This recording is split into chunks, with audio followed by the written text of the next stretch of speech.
আসসালামু আলাইকুম বন্ধুরা, সবাই কেমন আছেন? আশা করছি আপনারা সবাই অনেক অনেক বেশি ভালো আছেন। শীতের এই রাতে আজকে আপনাদের মধ্যে নতুন একটা ভিডিও নিয়ে হাজির হয়েছি। শুরুতেই ভেজানো চাল দেখে হয়তো অনেকেই বুঝতে পেরেছেন আজকে আপনাদের কি বানিয়ে দেখাতে যাচ্ছি।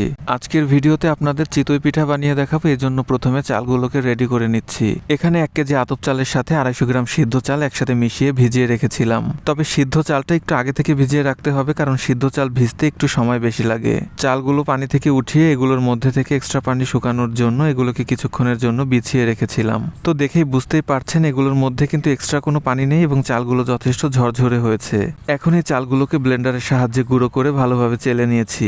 এই চিতই পিঠার ব্যাটার বানানো কিন্তু একটু ঝামেলার কাজ, কারণ একটু এদিক ওদিক হয়ে গেলে পিঠাগুলো কিন্তু ভালোভাবে ফুলতে চায় না। চিতই পিঠার এই ব্যাটার বানানোর জন্য প্রথমে 2 কাপ গরম পানির মধ্যে 2 চামচ চালের গুঁড়া দিয়ে ভালোভাবে ফেটে নিয়েছি।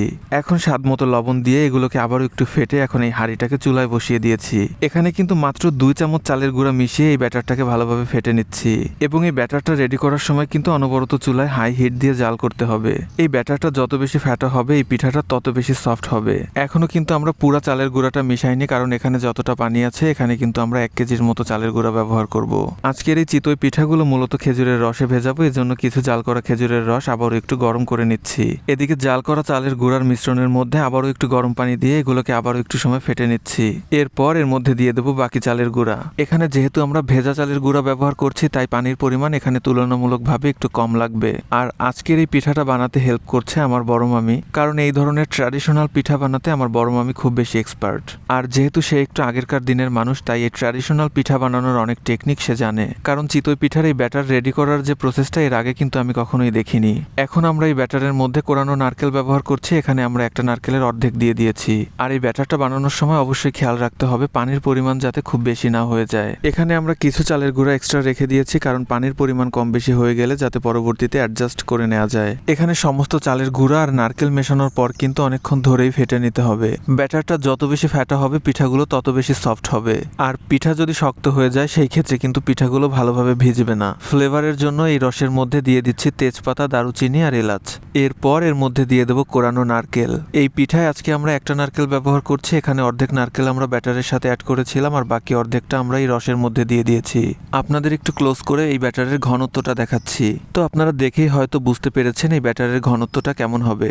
এখন এই জাল করা খেজুরের রসের মধ্যে গুঁড়ো দুধ দেওয়ার জন্য গুঁড়ো দুধটাকে রেডি করে নিচ্ছি। এজন্য গরম পানির মধ্যে আমরা গুঁড়ো দুধটাকে আগে থেকে একটু মিশিয়ে নিচ্ছি। এতে করে রসের মধ্যে দেওয়ার সঙ্গে সঙ্গে দুধটা ভালোভাবে মিশে যাবে। তা না হলে গরম রসের মধ্যে গুঁড়া দুধ দিলে অনেক সময় দলা পেকে যেতে পারে। এভাবে কিছুক্ষণ এই রসটাকে জাল করে নেওয়ার পর এর মধ্যে দিয়ে দিচ্ছি স্বাদ মতো লবণ। আপনারা যদি মিষ্টিতে লবণ খেতে পছন্দ না করেন সেই ক্ষেত্রে আপনারা লবণটাকে স্কিপ করে যেতে পারেন। চিতই পিঠাগুলো ভেজানোর জন্য আমাদের রস একদম পারফেক্ট ভাবে রেডি হয়ে গেছে। এখন আমাদের এই চিতই পিঠাগুলো ভেজে নেওয়ার পালা। পিঠাগুলো ভাজার জন্য আমরা লোহার একটা সাজ নিয়েছি। এখন প্রথমে এই সাজটাকে একটু গরম করে নিতে হবে। এরপর একটা ন্যাকড়ায় সামান্য তেল লাগিয়ে এই সাজটাকে একটু মুছে দিচ্ছি। এরপর অল্প অল্প করে ব্যাটার নিয়ে সাজের মধ্যে দিয়ে দিচ্ছি। তো আল্লাহ ভরসা, দেখা যাক পিঠাগুলো কেমন হয়।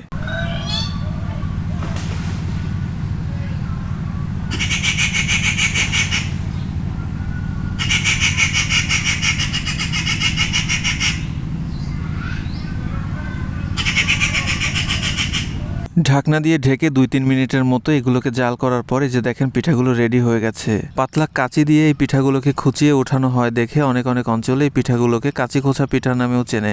বিশেষ করে বরিশাল অঞ্চলের মানুষ এই পিঠাগুলোকে কাঁচি খোঁচা পিঠা বলে থাকেন। আমাদের প্রথম খোলার পিঠাটা কিন্তু পারফেক্টভাবে রেডি হয়ে গেছে, যদিও নিচের অংশটা একটু কালো হয়ে গেছে। যাই হোক, আশা করছি পরের পিঠাগুলো এর থেকেও বেটার হবে। একবার পিঠা ভেজে নেওয়ার পর এই সাজের মধ্যে কিন্তু বারবার তেল ব্রাশ করার কোনো দরকার নেই। তবে পরিষ্কার শুকনো একটা ন্যাকড়া দিয়ে কিন্তু প্রতিবার পিঠা ভাজার পর ভালোভাবে এই সাজটাকে মুছে দিতে হবে।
তো এই যে দেখেন আমাদের পরবর্তী পিঠাগুলো কিন্তু বেশ ভালোই হয়েছে। চুলা থেকে নামানোর পর এই পিঠাগুলোকে একটু ঠান্ডা করে এখন এই পিঠাগুলোকে আমরা রসের মধ্যে ভিজিয়ে দেব।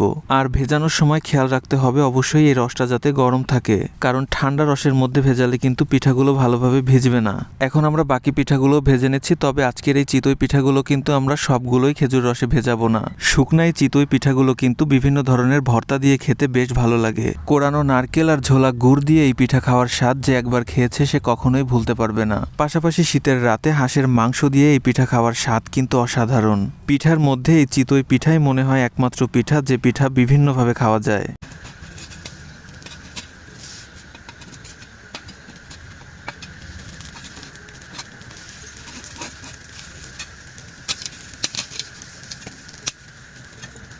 এখন সারা রাতের জন্য এই পিঠাগুলোকে গরম রসের মধ্যে ভিজিয়ে রাখবো। পরের দিন সকালে এই যে দেখেন পিঠাগুলো ভিজে কিন্তু একদম নরম হয়ে গেছে। শীতের সকালে মিষ্টির রোদে বসে মিষ্টি এই খেজুর রসের পিঠা খাওয়ার জন্যই মনে হয় এই শীতকাল। খেজুর রসের পায়েস আর খেজুর রসে ভেজানো বিভিন্ন ধরনের পিঠা খাওয়ার এই চিত্র প্রাচীন কাল থেকে গ্রাম বাংলার ঐতিহ্যের ধারাবাহিকতা বজায় রেখে আসছে। আশা করছি আজকের ভিডিওটা আপনাদের কাছে ভালো লেগেছে। শেষ পর্যন্ত পাশে থাকার জন্য আপনাদের সবাইকে অসংখ্য ধন্যবাদ। সবাই ভালো থাকবেন। আল্লাহ হাফেজ।